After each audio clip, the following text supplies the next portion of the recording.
식품을 산업화해서 맛있는 걸 대량으로 만들면서 암이 폭발적으로 늘은 거죠. 근데 유방암 센터 가면 언니들이 많아요. 얘야 나는 지금 5년째 항암하고 있다. 그러면 직장 다니셔. 살림 다 해. 나는 7년째야. 좋은 소식이지만 그렇게 좋은 건 아니죠. 신규 암 환자는 1년에 한 50만 명 정도가 발생을 하지만 누적 암 환자는 250만 명이다. 그러면 이게 거의 고혈압 환자 수랑 거의 맞먹는 숫자예요. 유방암의 발생 원인이 의학적으로 밝혀진 거는 여성 호르몬. 초경이 빨라지잖아요. 일찍 초경을 해서 폐경이 늦어지잖아요. 그 기간 동안 에스트로겐의 영향을 받게 되잖아요. 그리고 또 하나는 노화, 평균 연령이 올라가니까 여성 호르몬의 영향을 받고 있는 여자분들이 많아진다는 것도 원인 중에 하나죠. 그리고 더 큰 건 뭐냐면 여러분의 구독, 좋아요는 영상 제작에 큰 힘이 됩니다.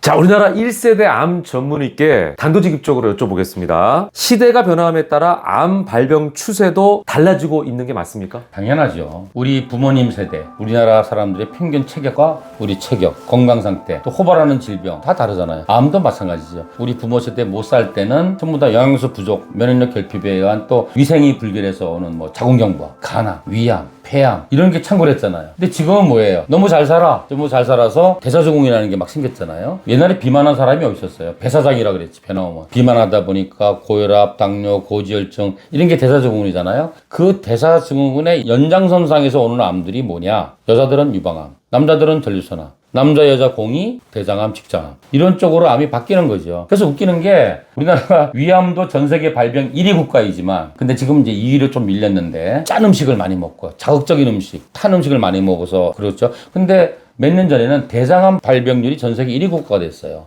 고지방, 고칼로리, 서구식, 인스턴트 식품을 많이 먹어요. 그래서 사회 환경, 생활 환경이 바뀌면서 암을 포함한 건강과 질병의 패턴도 바뀐다. 근데 참 아이러니하네요. 영양이 워낙 좋아지니까 암이 또 다른 쪽으로 발병하게 된다. 이런 말씀이시죠. 전 세계적으로 통계를 낼 때 암이 폭발적으로 증가한 시기가 언제냐면은 식품이 산업화될 때예요. 산업혁명이 됐을 때는 암이 급격히 늘지 않았어요. 산업혁명이 돼서 공장이 생기고 매연이 생기고 이럴 때는 다른 호흡기 질환이나 이런 게 생겼는데 식품을 산업화해서 맛있는 걸 대량으로 만들면서 암이 폭발적으로 늘은 거죠. 맛있는 음식이 많을수록 암이 발병이 많이 된다. 그렇지. 야, 참 아이러니합니다. 자, 지금 말씀하신 암들 중에 네. 특히 이제 여성암을 좀 한번 집중해 볼게요. 예, 예. 여성들 암 발병률이 가장 높은 비중을 차지하는 암이 유방암이죠. 어느 정도나? 근데 이걸 생각하셔야 돼요. 많은 사람들은 우리나라에서만 유방암이 여성암 발병 1위 암인 줄 아는데 아니에요. OECD 국가 모든 나라에서 여성암 발병 1위는 유방암입니다. 우리나라가 외국에 비해서 유독 유방암이 많다. 그렇게 겁먹을 필요는 없어요. 조금은 위로가 된다고 해야 되나요? 좀 아이러니하네요. 아, 예. 유방암이 양날의 칼이에요.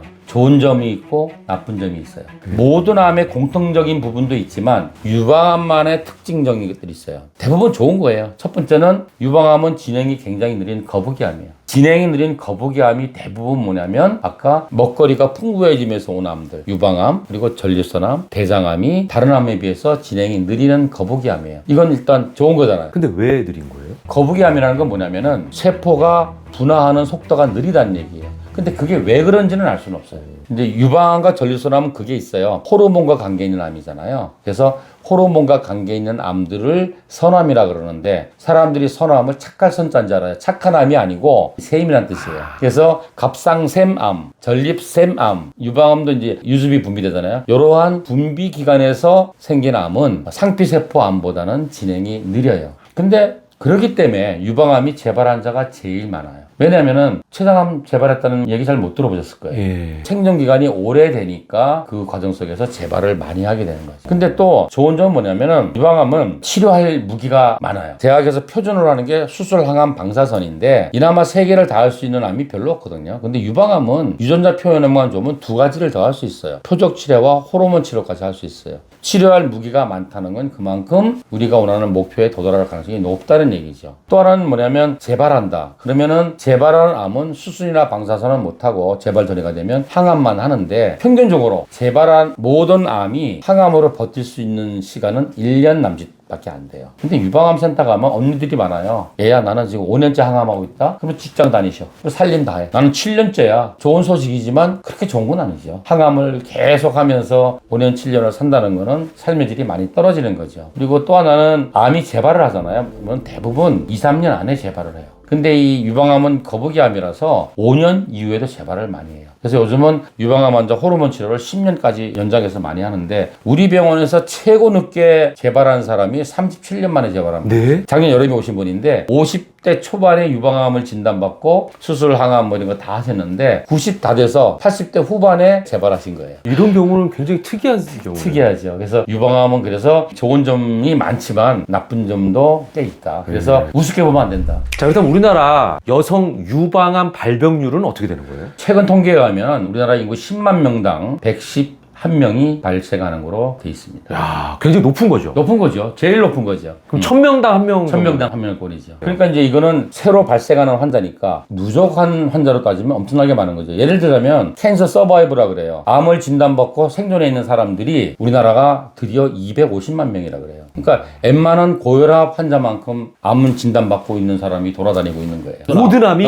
고혈압 환자 수랑 같다? 그렇죠. 유병률이 신규 암 환자는 1년에 한 50만 명 정도가 발생을 하지만 누적 암 환자는 250만 명이다. 그러면 이게 거의 고혈압 환자 수랑 거의 맞먹는 숫자예요. 암이라는 게 일상화되어 있다고 보셔야 돼요. 자, 그렇다면 유방암 발병률이 이렇게 높은 이유는 뭐예요? 유방암의 발생 원인이 의학적으로 밝혀진 거는 여성 호르몬, 에스트로겐이 체내에 많아져서 그것이 유방세포나 유방암세포를 자극하면 유방세포가 유방암으로 되거나 유방암세포가 자란다고 돼 있어요. 그래서 에스트로겐이 영향을 많이 받을 수 있는 환경을 생각해 보면은 일단 여성의 경우에 초경이 빨라지잖아요. 일찍 초경을 해서 폐경이 늦어지잖아요. 그 기간 동안 에스트로겐의 영향을 받게 되잖아요. 그리고 또 하나는 노화, 평균 연령이 올라가니까 여성 호르몬의 영향을 받고 있는 여자분들이 많아진다는 것도 원인 중에 하나죠. 그리고 더 큰 건 뭐냐면 옛날에는 우리가 여성 호르몬이 난소에서만 만들어진 줄 알았는데 이 피하 지방에서도 만들어져요. 그래서 비만하게 되면 체내에 지방이 많아지면 이 지방에서 여성 호르몬을 분비시키는 거예요. 점점 비만 환자가 늘잖아요. 그러면 비만 환자가 느는 이유는 뭐겠어요? 고지방, 고칼로리 음식을 많이 먹으니까 비만해지고 비만해지니까 지방이 많아지고 지방이 많아지니까 거기서 여성 호르몬이 많이 나오니까 유방 발병이 높아진다. 결국 음식과 관련이 있네요. 그렇죠. 그래서 그 아스코라고 미국 암학회가 있어요. 매년 5월 달에 시카고에서 열리는데 거기에서 발표된 대규모 논문들이 있어요. 거기 보면은 식이와 음식과의 관계에 대한 논문이 많은데 유방암의 발생률, 사망률, 또 10년 후 재발률이 전부 다 식이와 운동과 관계가 있다고 돼 있어요.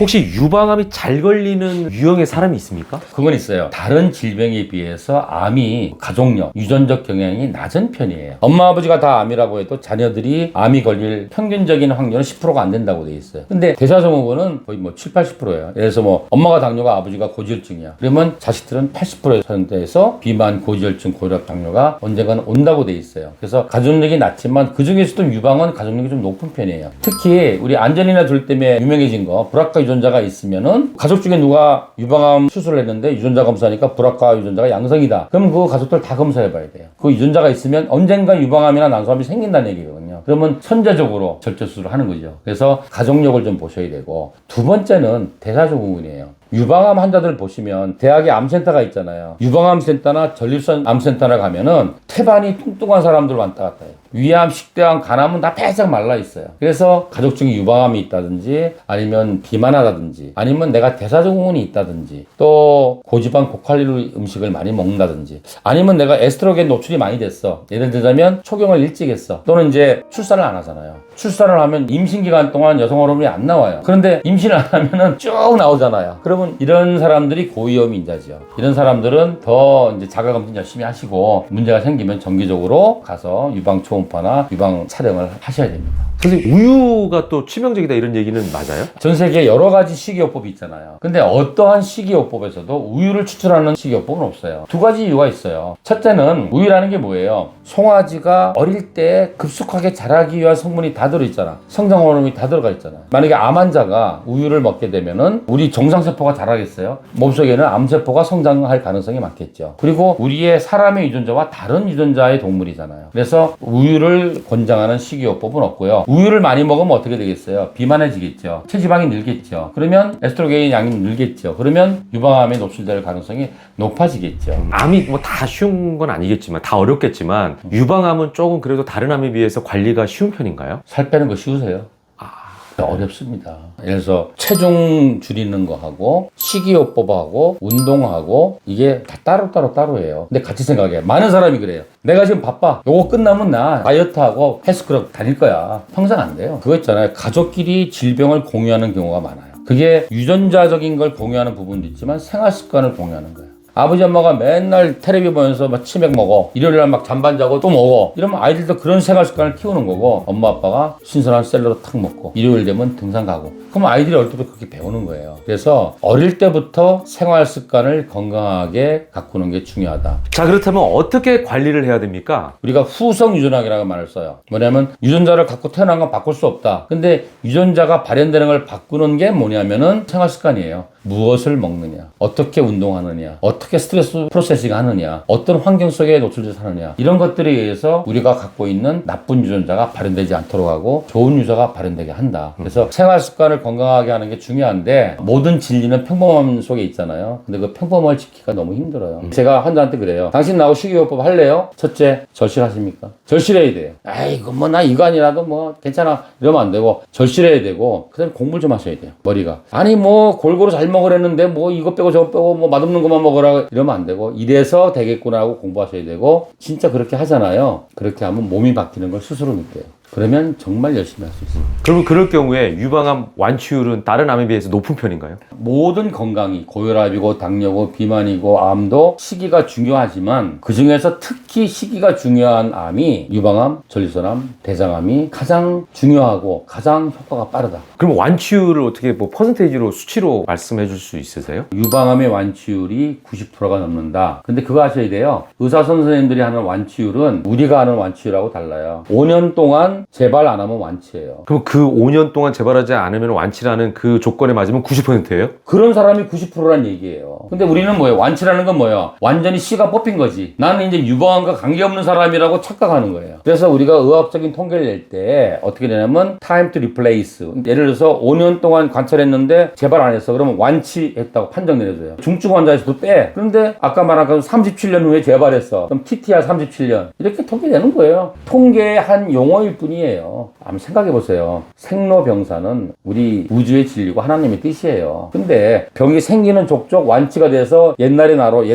돌아가면 이건 우주의 진리에 섭리에 안 맞다고 생각하는데. 완치율이라는 얘기에 자꾸 집착하지 말아라. 그렇죠. 예. 듣다 보니까 기승전 음식이라는 생각이 들거든요. 유방암 예방에 좋은 음식 베스트 좀 말씀해 줄 수 있으실까요? 첫 번째는 신선한 채소지요. 세계보건기구에서 발표한 음식 피라미드가 있어요. 모든 사람한테 음식 피라미드니까 제일 밑변이 많이 먹겠죠. 하루 5접시 이상 먹어야 될 게 뭐냐면 신선한 야채예요. 과일도 아니고 고기도 아니고 야채. 신선한 야채를 먹어야 되는데 그 이점은 여러 가지가 있죠. 생화학적으로 거기에 좋은 비타민, 미네랄, 항암 성분이 있고 또 생리학적으로는 당지수가 낮은 저당 물질이고 뭐 이런 여러 가지 이유로 해서 모든 건강과 질병에 좋고 특히 유방암 환자는 얼마만큼 절대적인 채식을 하느냐가 예후에 직접적인 관계가 있다는 논문이 미국에서는 많이 나와 있습니다. 혹시 채소에도 특별히 이 채소가 좋다 이런 건 없나요? 그게 문제인 거예요. 뭘 먹으면 좋다는 게 문제가 뭐냐면 우리 병원에 식이요법을 하니까 나름대로 혼자 식이요법 한 1년 정도 한 다음에 불안해서 와요. 이거 잘하고 있나? 사람들이 그래. 아니 필대기만 먹으면은 면역력 떨어지고 기력 없어지고 안 돼. 영양소 결핍 때 그 말이 맞으려면 1년 내내 좋다는 채소만 먹는 거야. 신선초가 좋대. 당근이 좋다 해서 1년 동안 신선초, 당근, 뭐 비트 3가지만 먹어. 그럼 그 사람은 1년 아니라 몇 달 안에 영양소 결핍에 빠져요. 채소 편식이네요. 그렇죠. 그러니까 만약에 우리 사람은 원래 이만큼 채소를 먹고 이만큼 육식하는 잡식동물을 태어났는데 어떠한 목적에서 내가 육식을 안 하기로 결심했어. 그러면 채식을 하려면은 조건이 있어요. 뭐냐면 2가지가 있어요. 하나는 양을 예전에 먹던 양의 5배 이상을 먹어줘야 돼. 두 번째, 그리고 모든 채소와 곡류를 골고루 먹어야 돼. 그러면 절대 영양소 결핍이 안 오게 되고 칼로리 부족이 안 오게 되고 면역력 부족한 현상이 안 오게 됩니다.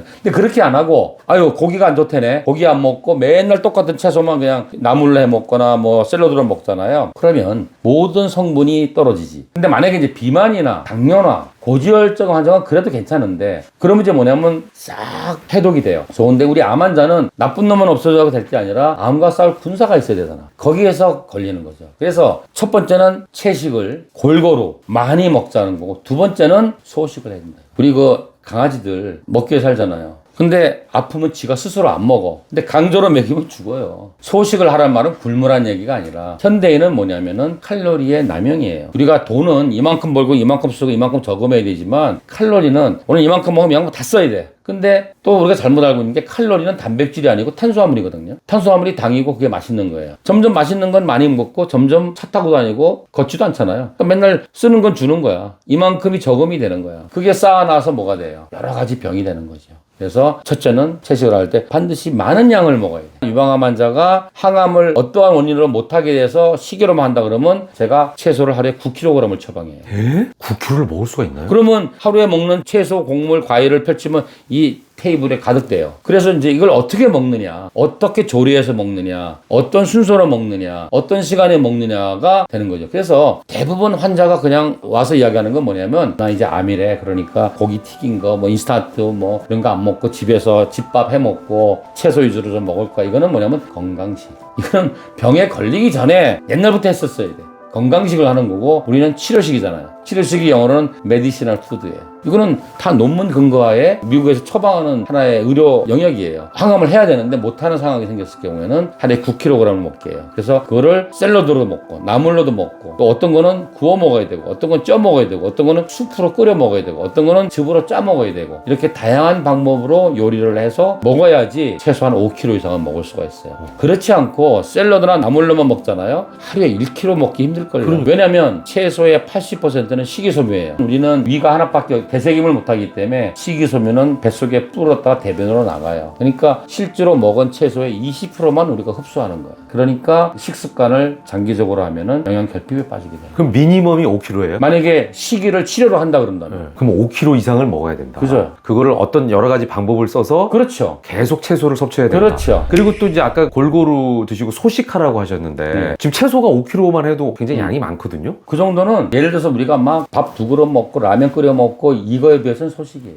그러면 그 다음에 뭐 예를 들어 단백질이라든지 이런 공급은 어떻게 해요? 제철 채소들, 제철 곡류들, 제철 과일들을 골고루 먹으면은 절대 부족할 일이 없어요. 그리고 단백질은 에너지원이 아니에요. 칼로리원이 아니고 우리 몸을 구성하는 벽돌이에요. 그래서 자라나는 아이들은 벽돌이 많이 필요해서 많이 먹어야 되지만 성인은 더 이상 안 자라잖아. 그래서 세계보건기구에서 단백질은 하루 섭취할 수 있는 권고량을 정해놨어. 몸무게 1kg당 0.5 내지 0.9g. 그러니까 성인 남자는 하루에 한 4, 50g만 먹으면 되고 여자들은 한 30g만 먹으면 돼요. 매일매일 파괴되는 단백질이 있어. 머리털 빠지고 각질 벗겨지고 대변으로 나가는 거를 보충만 해주면 돼요. 그런데 단백질을 만약에 다음 주에 항암하니까 다음 주에 큰 수술하니까 기운 내야지. 그래서 오늘은 소고기 먹고 내일은 불고기 먹고 뭐 갈비 먹고 이건 바보예요. 단백질은 일정 이상 먹으면은 흡수가 안 되고 장에서 부글 썩어서 설사로 나가요. 삼겹살 많이 먹으면 설사하는 사람 많잖아요. 단백질은 어느 정도 이상은 독으로 작용할 수 있다는 거예요. 그러니까 우리가 기운을 내거나 자동차의 휘발유는 탄수화물이 해주는 거예요. 근데 그 탄수화물이 뭐예요? 암을 일으키는 나쁜 탄수화물이 있고 암을 막아주는 좋은 탄수화물이 있잖아요. 그래서 정제 탄수화물, 맛있는 탄수화물, 백미라든지 백미는 나쁜 탄수화물, 현미는 좋은 탄수화물, 설탕이라든지 밀가루라든지 이런 거는 나쁜 탄수화물이에요. 나쁜 탄수화물은 뭐냐면은 먹었을 때 바로 혈당이 올라가는 거예요. 얘들은 뭐냐면 우리 몸속에 있는 암세포로 먼저 가서 암세포한테 탁 채워준 다음에 그 나머지로 정상세포로 가요. 좋은 탄수화물은 뭐냐면 채소에 있는 탄수화물이에요. 얘들은 모든 세포로 골고루 가요. 그러니까 정상세포로 다 간 다음에 암세포는 어차피 암세포로 하나로 안 갈 수는 없어요. 어떤 사람은 그래요. 원장님 전 탄수화물 하나도 안 먹어요. 왜요? 그러면 암세포 먹이가 탄수화물이니까요. 그러면 정상세포는? 정상세포도 탄수화물이 먹이에요. 내가 암세포 굶기려고 탄수화물 안 먹으면 내가 먼저 죽어요. 잘못된 생각이에요. 하루에 5kg 정도의 채소를 먹고 새끼 식사를 건강하게 하잖아요. 그러면 칼로리가 한 2000칼로리 안 넘어요. 근데 우리가 짜장면 먹고 뭐 이렇게 하잖아요. 그러면 하루에 4, 5000칼로리 금방 넘어갑니다. 그런 의미의 소식이라는 얘기죠. 영양소는 풍부한데 칼로리는 낮추다. 사실 말씀하시는 중에 안 좋은 음식도 몇 개 얘기하셨어요. 그럼에도 불구하고 유방암을 일으킬 수 있는 그러면 워스트 음식은 뭐가 있을까요? 고지방 고칼로리 음식이 다 되겠죠. 특히 여자분들이 좋아하는 게 뭐예요? 빵순이들. 그리고 그 다음에 디저트. 요즘 또 디저트만 파는 그런 샵들도 많잖아요. 그 얼마나 맛있어요. 이런 말이 있어요. 하나님 우리한테 일용할 양식을 주셨어. 사탄과 마귀가 요리사를 보냈어. 자꾸 맛있게 만들어. 원래 식재료로 그대로 먹어야 돼요. 로우풋을 먹자는 얘기잖아요. 근데 그걸 자꾸 깎고 찌고 삶고 뭘 첨가하고 음식이 맛있으려면 두 가지가 들어가야 돼요. 소금과 동물성 오일이 들어가야 돼요. 거기다가 탄수화물이 들어가면 이게 정말 베스트의 맛이 되는 거예요. 그건 독이다. 그래서 맛없는 로우푸스를 먹는 습관을 들이셔야 돼요. 자, 그러면은 마지막입니다. 유방암 환자 본인들이나 유방암 때문에 걱정하고 있는 분들에게 한 말씀 하신다면 뭐가 있을까요? 유방암 진단받으면 다 두려워하죠. 두려워하는데 또 의외로 유방암자들은 쉽게 그 두려움에서 벗어나요. 병원 가면 유방암 동기들이 많아. 입원실 동기, 수술 동기, 항암 동기 그래가지고 막 하다 보니까 이제 막 자꾸 아무것도 아니네 뭐 이렇게 되는 경우가 많아요. 유방암 완치율이 90%, 95%래 막 이래요. 긍정적인 생각 좋은 거 아니에요? 그렇게 긍정적으로 생각하는 건 좋은데 재발을 많이 한다 그랬잖아요. 유방암이. 대학은 암을 처음 진단받았을 때와 끝에만 관계를 해줘요. 중간 과정은 대학이 없어요. 그건 오로지 환자 본인의 몫이에요. 재발 안 하는 노력을 해야 되는데 그게 건강한 생활 습관을 갖는 거잖아요. 누구도 유방암, 누구 다 유방암이래네. 됐어, 할 만큼 했어. 머리 빠지면서 1년 동안 항암하고 그러면서 잊고 살아버리면 어느 날 도둑처럼 갑자기 나타나요. 그래서 다른 암보다 낫다라고는 생각을 하는데 요놈이 사람을 뒤통수를 잘 때려요. 잊고 살았는데 재발해버려. 재발하면 그때부터는 끝까지 항암이에요. 그러니까 걱정은 하지 마시되 스스로의 노력을 과학적으로, 의학적으로 하셔야 된다. 네. 자, 오늘 뭐 유방암에 대해서 여러 가지 말씀해 주셨는데 새로운 사실들을 알게 됐네요. 유방암에 대한 여러 가지 예. 소중한 정보를 알려주셔서 감사합니다. 예. 고맙습니다. 예, 수고하셨습니다.